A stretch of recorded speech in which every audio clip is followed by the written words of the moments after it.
So, ay i-maintain natin ang face ka na. Sino yung tinatawag natin na change process na gagamit natin sa everyday life po natin? Okay, so we have your unfreezing, we have your moving, nandiyan din ang changing. Changing and your freezing. Okay? Next, i-discuss natin. Okay? Management process. Ayan, napakahalaga ng management process na ito.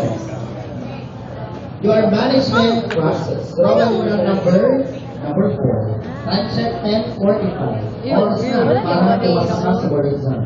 Management process. Okay. So, bakit kailangan alamin ang management process? Para sa research natin.